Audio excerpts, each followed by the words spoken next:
It starts in the quiet moments. You are standing in your kitchen or sitting in traffic, and suddenly you feel a heat rising from the pit of your stomach. It is not a hot flash. It is something else. It is a sudden, white-hot intolerance for things you used to tolerate with a smile. The sound of your husband chewing, the tone of your boss's voice, the pile of dishes in the sink that no one else seems to see. You feel a violent urge to scream or to throw a plate against the wall. And immediately after the heat comes the fear. You ask yourself, am I losing my mind? Am I becoming a bitter woman? Why am I so angry over nothing? I am here to tell you that you are not crazy, and you are not broken. Society has a lot of names for this feeling. They call it perimenopause. They call it a midlife crisis. In the past, they called it hysteria. But in the depth psychology of Carl Jung, this fire has a different name. It is called the awakening of the shadow. For 40 years, you have been the nice girl, the accommodating wife, the patient mother. You have suppressed your fire to keep everyone else warm. But now, the fuel of that old life is gone, and a new, fierce energy is demanding to be born. In this video, we are going to do something radical. We are not going to try to fix your anger. We are not going to try to medicate it away. We are going to listen to it.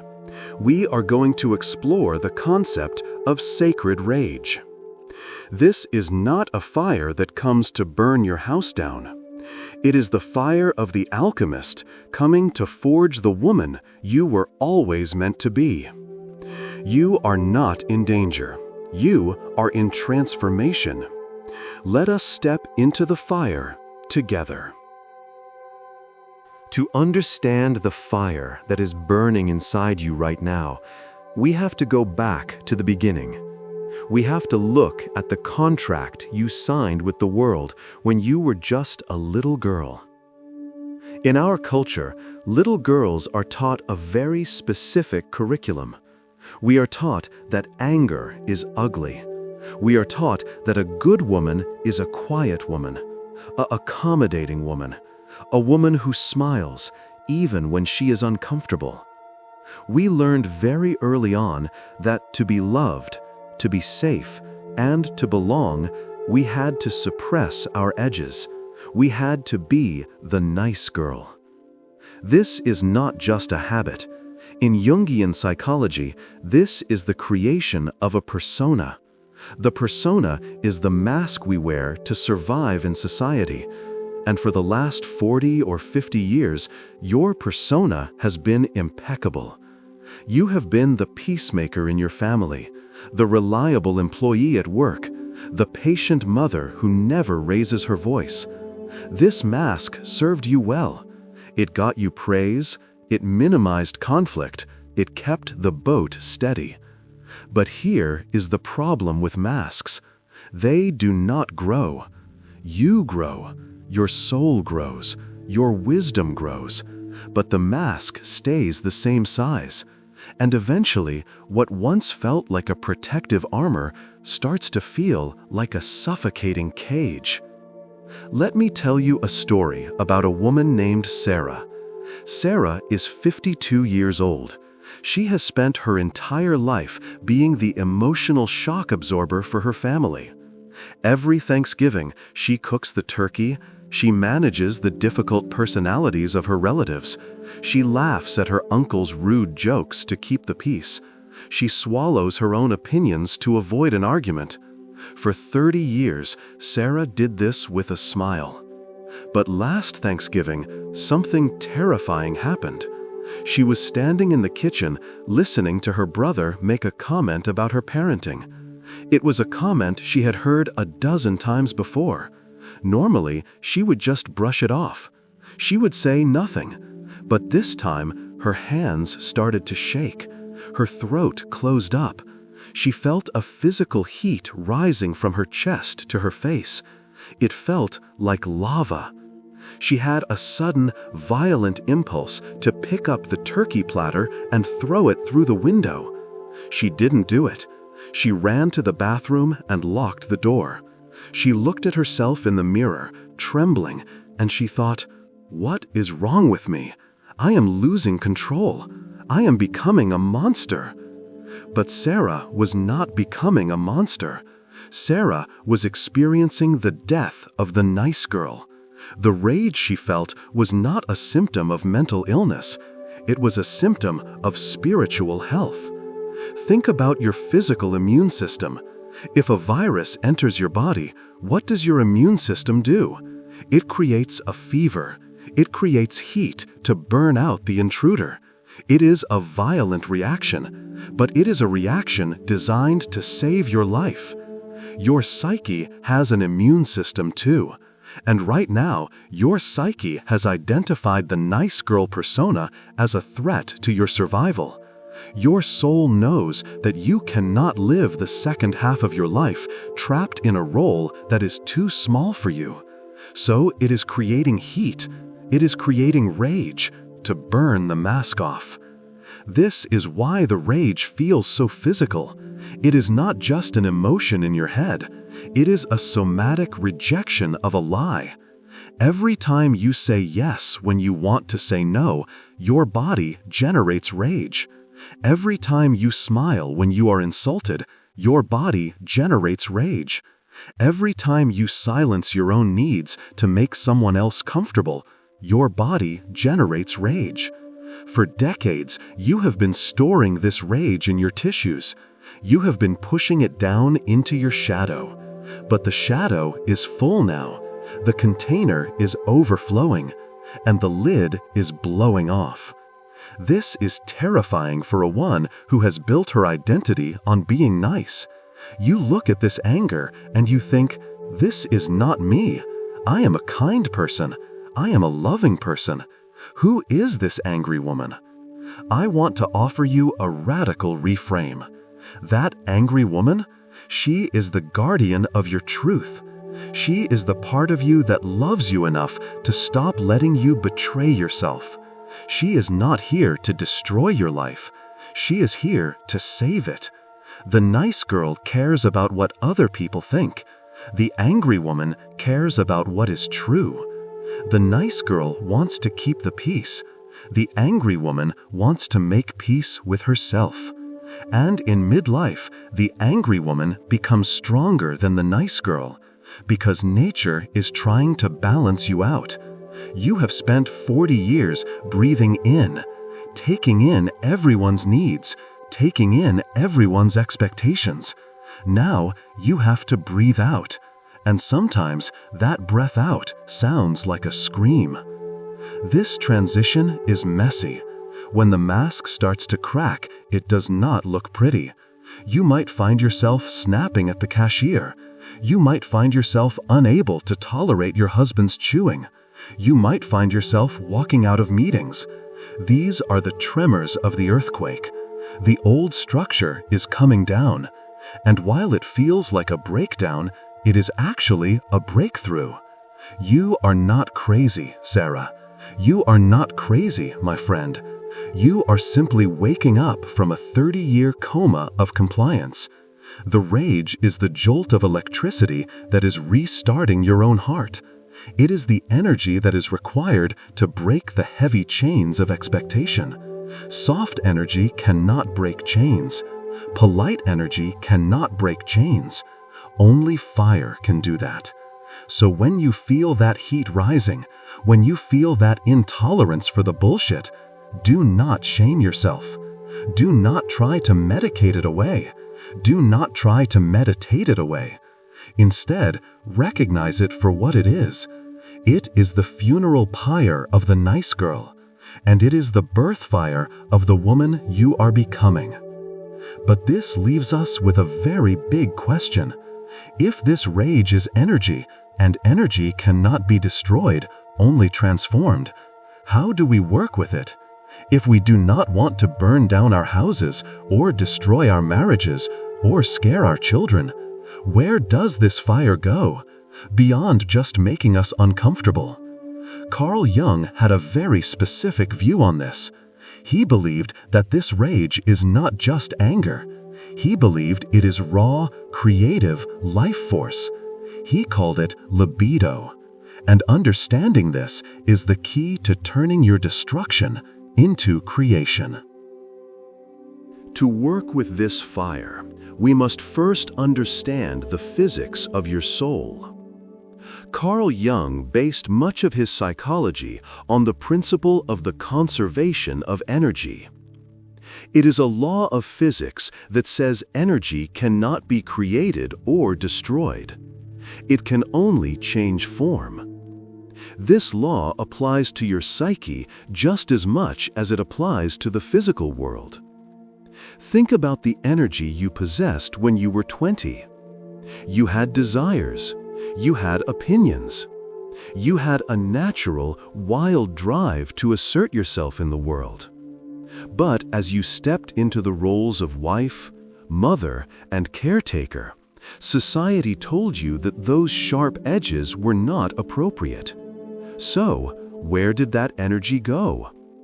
It did not disappear. It was compressed. Imagine a powerful spring coil being pushed down into a box. It takes constant pressure to keep it down. For 20 years, you have been using your own strength to hold down your own power. The exhaustion you felt in our previous videos? That was the effort of holding the lid on the box. But now, in midlife, your muscles are tired. You cannot hold the lid down anymore. And the spring is shooting up. The heat you feel, the rage that seems to come out of nowhere, is simply the friction of that energy rushing back to the surface. Jung had a word for this raw life energy. He called it libido. Now, when we hear the word libido, we usually think of sex. But for Jung, libido was much more than that. It was the totality of psychic energy. It is the appetite for life. It is the drive to create, to grow, to become. This is the most important reframe I can offer you today. Your rage is not bad energy. Your rage is simply libido that has been trapped in a small space for too long. It is your life force coming home. It feels violent only because it has been suppressed. Think of a river that has been dammed up. Behind the dam, the water is calm. It is polite. It behaves. That was your nice girl persona. But over the years, the water level has been rising. Rainstorms of resentment have filled the reservoir. And now, the dam is breaking. When the water bursts through, it looks destructive. It tears down trees. It floods the banks. It looks terrifying. But it is still just water. It is the same water that nourishes the fields. It is only dangerous because it was held back. Your rage is that river. It is nature correcting a mistake. It is the force of life demanding to flow freely again. If you continue to judge this rage as negative, if you try to build a higher dam with medication or guilt, you are fighting against life itself. And you will lose. The water will find a way. If it cannot flow out as rage, it will flow inward as disease, or as deep, paralyzing depression. So, we must stop calling it a crisis and start calling it a retrieval. You are retrieving the parts of yourself that you exiled. I want to try something with you right now, a somatic experiment to help you meet this energy without fear. Wherever you are, I want you to place your hand on your belly, right over the solar plexus. This is the seat of your personal power, and it is often the furnace where we store our anger. Close your eyes, and I want you to summon a memory of something that made you angry recently. Maybe it was a dismissive comment from your partner. Maybe it was a demand from your boss. Feel that heat rising in your gut. Usually, when we feel this, we flinch. We try to cool it down. We say, "Calm down, do not be irrational." But today, I want you to do the opposite. I want you to lean into the heat. Feel it burn under your hand. It is hot. It is intense. It is alive. Now, I want you to ask this sensation a question. Do not ask, "Why are you so bad?" Ask it, "What are you protecting?" Listen to the answer. Rage is never without a cause. Rage is a boundary that has been violated. It is a guard dog barking because someone is stealing your valuables. What is being stolen from you? Is it your time? Is it your dignity? Is it your right to rest? Is it your voice? The rage is not the enemy. The rage is the guard dog. For years, you have locked the dog in the basement because you were afraid its bark would scare people. But while the dog was locked away, people came in and took everything. They took your energy. They took your dreams. They took your peace. Now, the dog has broken out of the basement, and it is barking loud. It is saying, "Enough. Get out of my house. This is mine." When you understand this, the fear of your anger begins to dissolve. You realize that this heat is actually a form of self-love. It is the part of you that values you enough to fight for you. It is the part of you that knows you deserve better. In the first half of life, we are taught that love is about self-sacrifice. We are taught that to love our family, we must give up ourselves. But in the second half of life, Jung teaches us that we must learn a new kind of love, self-preservation.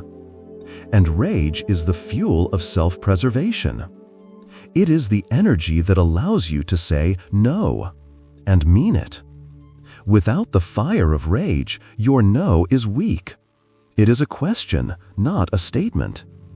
But with the fire behind it, your no becomes a wall, solid, impenetrable, protected. This is why women in their 50s are so powerful and so intimidating to a culture that wants them to remain small. A woman who has accessed her sacred rage cannot be manipulated. She cannot be guilted. She cannot be controlled. She burns too hot for that. But here is the danger, and we must be honest about this. Fire is useful when it is in a fireplace. It cooks our food. It warms our home. But fire that is allowed to burn wild burns down the village. Right now, your fire might feel like a wildfire. It is scorching everyone around you. You might be saying things you regret. You might be hurting the people you love. This happens because the fire is raw. It is unrefined. It is prehistoric. The task of the midlife woman is not to put out the fire, but to build a hearth for it. We must learn how to contain this immense energy and direct it. We must learn the art of alchemy. In ancient alchemy, the goal was to transform lead into gold using heat.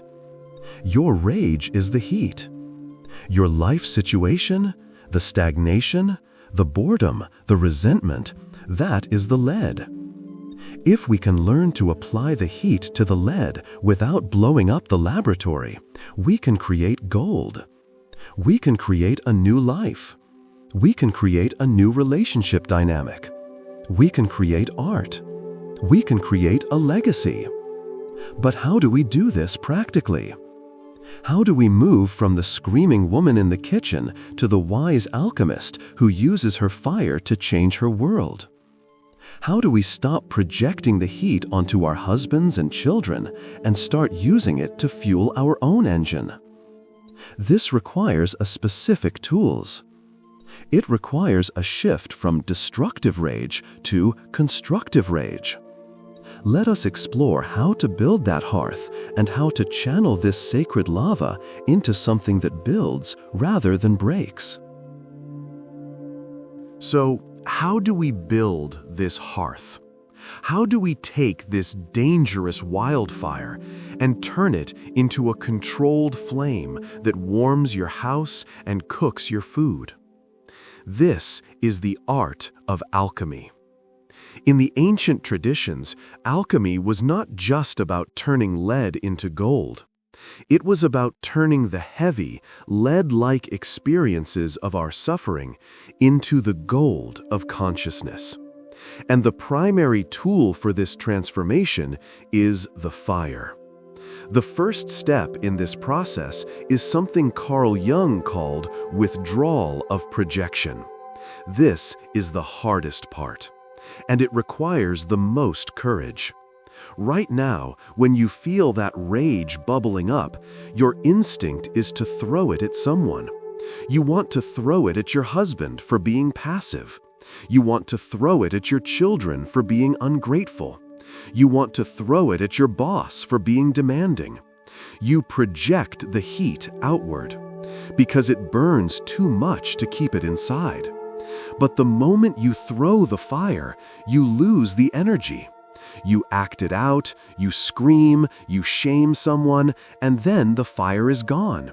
And you are left only with ash and guilt. And nothing in your life has actually changed. The alchemist does not throw the fire. The alchemist holds the fire. This is called containment. When the rage rises, I want you to try a radical experiment. Do not speak. Do not act. Do not text. Feel the burn. Let it searingly hot in your chest. It will feel like you are dying. It will feel like you are going to explode. But you will not explode. You are building a vessel strong enough to hold this energy. By holding the tension, you are forcing the energy to do work inside of you, instead of dissipating it outside of you. You are saying to the rage, I am not going to let you hurt him. I am going to use you to change me. Once you have contained the fire, you can move to the second step, the sacred no. This is where the rage becomes a tool. Rage is the only energy powerful enough to break the habits of a lifetime. For 40 years, you have been conditioned to say yes. Your nice girl persona runs on yes. Yes, I will do that extra project. Yes, I will host the holiday dinner. Yes, I will listen to your problems for 3 hours. Gentle energy cannot break that habit. Only the fire of rage can fuel the sacred no. Use the heat you are feeling to draw a line in the sand. When your sister asks for a favor you do not have the capacity to give, let the rage stiffen your spine. Let the fire rise up in your throat and form the word no. You do not have to scream it. In fact, when you have true fire behind you, you can whisper it. A no spoken from the depths of sacred rage is immovable. It is like a wall of iron. People will be shocked. They will not like it. They are used to the door being open. But they will respect it, because they can feel the heat radiating from you.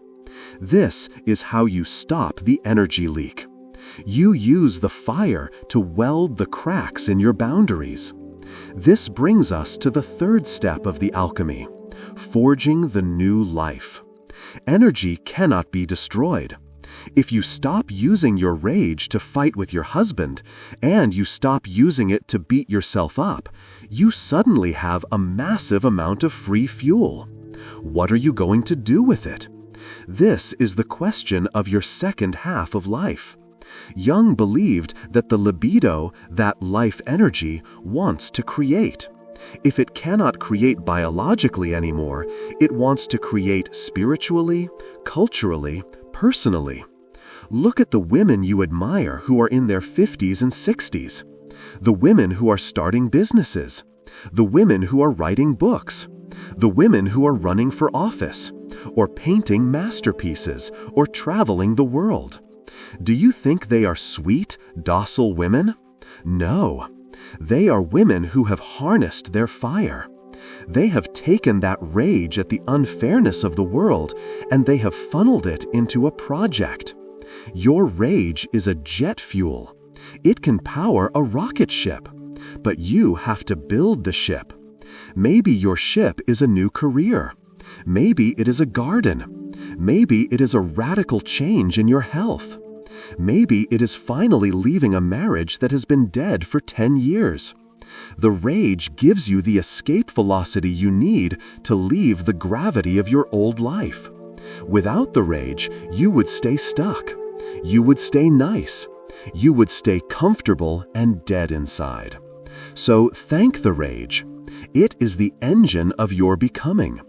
I want to address a specific fear that comes up here. Many of you are afraid that if you let this fire exist, you will become bitter. You have seen the archetype of the bitter old woman, and you want to avoid her at all costs. But bitterness is not rage. Bitterness is rage that has been soured by helplessness. Bitterness happens when you feel the anger, but you don't take the action. Bitterness is the smoke that lingers when the fire is smothered. When you use the fire to act, to change, to create, to set boundaries, there is no bitterness. There is only clarity, and there is heat. A woman who inhabits her sacred rage is not bitter. She is warm. She is passionate. She is alive. She is dangerous in the best possible way. She is the woman who laughs loud. She is the woman who speaks the truth that everyone else is thinking but is afraid to say. She is the wise woman, and the wise woman is always forged in fire. Think of the blacksmith. He takes a piece of iron. He puts it in the fire until it glows red hot. Then he puts it on the anvil and he hits it. He changes its shape. He makes it stronger, sharper, more useful. Life is the blacksmith. Midlife is the fire. You are the iron. Do not jump out of the fire. Do not ask for the heat to stop. Ask instead, what shape am I becoming? What is being burned away? The things that are burning away are your illusions. The illusion that you can please everyone. The illusion that you are safe if you are small. The illusion that you are defined by your roles as mother or wife. Let them burn. Let them turn to ash. Ash is a powerful fertilizer. From the ash of your old self, something new will grow. This is the promise of the phoenix. It is not just a myth. It is the psychological blueprint of a woman's life. You burn, you die to who you were, and you rise. But you cannot rise if you are afraid of the heat. So the next time that wave of rage hits you in the kitchen, or in the car, or in the boardroom, do not suppress it. Do not medicate it. Say hello to it. Say, welcome, my old friend. Welcome, my power. Show me what needs to change. Show me what needs to be burned. Show me who I am, now that I am no longer afraid of the fire. This is the work. It is not easy work. It is hot work. But it is the only work that leads to true sovereignty. You have spent enough time being the water that quenches everyone else's thirst. Now it is time to be the fire. We have stood in the fire together today. We have looked into the terrifying face of your rage. and we have dared to call it sacred. Take a deep breath with me now, in through the nose and out through the mouth. Let the heat settle. You do not have to carry the fire in your hands all the time. You can put it down in the hearth now. It will be there when you need it again. I want you to know that what you are feeling is not madness. It is metamorphosis. You are in the chrysalis phase of your life. And for the butterfly to emerge, the caterpillar must completely dissolve. That dissolution feels violent. It feels hot. It feels chaotic. But it is the only way to get wings. Society has told you for decades that a good woman is a quiet woman, a soft woman, a water woman. But nature knows better. Nature knows that sometimes, to clear the dead wood of the forest so new life can grow, you need a controlled burn. You are that burn, and you are also the new life that will grow from the ashes. So please, do not shame yourself for the moments when you lose control. Do not shame yourself for the snappy comments, or the slammed doors, or the sudden tears. Forgive yourself. You are learning how to wield a very powerful new weapon. And like any warrior learning a new weapon, you will be clumsy at first. That is allowed. I want to invite you to solidify this new relationship with your anger right now. I want you to claim it publicly in this safe space. Scroll down to the comments section, and I want you to write a sentence that might feel scary to type. I want you to write, "I am listening to my fire." That is it. I am listening to my fire. By writing this, you are telling your shadow that you are no longer afraid of it. You are inviting your power back home. Read the comments of the other women. See how many fires are burning brightly all across the world. You are not a solitary spark. You are part of a massive, global conflagration of women waking up. Now, I need to prepare you for what often happens after the fire. When you start using your rage to set boundaries, things change. People step back. The friends who only liked you when you were compliant might fall away. Your children might need less of you. Your partner might withdraw in confusion. And when the flames die down and the smoke clears, you might find yourself standing in a landscape that feels very empty. You might feel a sudden, aching silence. You might ask yourself, is it just me? Why do I feel so alone? Why am I so tired even after I have spoken my truth? This is the next gate of the midlife initiation, the gate of solitude. It is a heavy gate, and it brings with it a specific kind of loneliness that feels like an epidemic among women our age. If you are ready to explore this quiet aftermath, I invite you to watch my next video. Is it just me? The epidemic of loneliness and fatigue in women over 40. In that video, we are going to walk into the silence together. We are going to discover why this loneliness is not a punishment for your anger, but a necessary preparation for your sovereignty. We will learn how to distinguish between being lonely and being alone in your power.